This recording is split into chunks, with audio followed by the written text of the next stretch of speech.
कहते हैं सशक्त महिला सक्षम महिला, ऐसे लोग सक्षम बनते हैं, ऐसे भूखे पेट रख के सक्षम करते हैं। आप फेयर तरीके से एग्जाम नहीं करा रहे हैं। हमारे लिए ये एग्जाम ही नहीं है, मतलब हमारे लिए एक जॉब नहीं, हमारे लिए हर चीज़ है ये, हमारा ये बहुत साल का ये मेहनत है। रात को जब पूरी दुनिया सोती है तब हम पढ़ते हैं कि शायद यही क्वेश्चन आ जाए हमारे, इस बार हो जाएगा, इस उम्मीद में हम पढ़ते हैं। टाइम था एज अ वुमेन, अगर मैं बात करूँ तो हम लोग को बहुत कुछ फेस करना पड़ता है। हाँ, मैंने मेंस भी लिख रखा है, तो हमारा क्या है कि बहुत सारी चीज़ें फेस करना पड़ता है। घर का प्रेशर, सोशल प्रेशर, हर तरीके का प्रेशर है।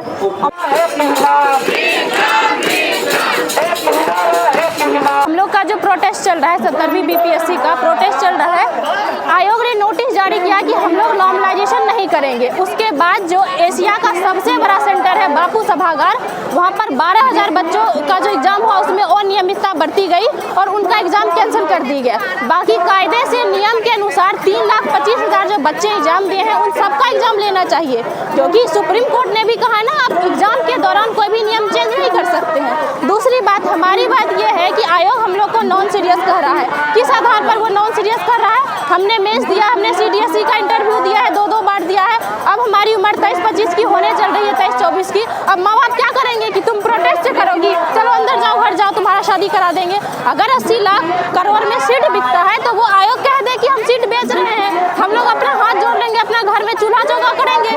क्यों हम लोग अपना पैसा भी बर्बाद कर रहे हैं और यहाँ पर अपना भूखे पेट यहाँ पर बैठे हुए हैं 8 दिन से। और जो कल जो लाठी चार्ज हुआ है, आप फुटेज देखिएगा, कितनी निर्ममता पूर्वक मारा गया। वो लोग हाथ जोड़कर बैठी थी, उनको मारा गया है। नीतीश बाबू कहते हैं सशक्त महिला सक्षम महिला, ऐसे लोग सक्षम बनते हैं, ऐसे भूखे पेट रख के सक्षम करते हैं। आप फेयर तरीके से एग्जाम नहीं करा रहे हैं। हम लोग को लास्ट में माँ बाप यही करेगा कि चलो घर चलो, 80 लाख 20 लाख में तुम लोग शादी करा देते हैं, बंद हो जाएगा, फिर हमारा मुद्दा यही बंद हो जाएगा, बात खत्म हो जाएगा। ये फर्स्ट अटैम्प्ट था बीपीएससी का, और इसमें जो है मैं एक महिला, हमारे यहाँ गांव में घर में महिला को नहीं पढ़ाया जाता, बेटी को नहीं पढ़ाया जाता। अभी भी मैं जहाँ से बिलोंग करती हूँ, अभी भी बहुत सारी लड़कियाँ नहीं है। मैं अपने गांव की अकेले लड़की बच गई हूँ, इस उम्र में पढ़ाई कर रही हूँ, अकेले लड़की हूँ मैं, अभी पढ़ाई कर रही हूँ। और उसके बाद मेरे मम्मी नहीं, बचपन में ही मेरी माँ एक्सपायर कर गई थी। उसके बाद मेरे पापा जी उतना, मतलब ये सब चीज़ों का उस तरह से माहौल ही नहीं है जो लड़कियों को पढ़ाया जाए, उस तरह से लेवल में अभी चीज़ें नहीं, हमारे फैमिली में अभी कोई सपोर्ट नहीं कर रहा है।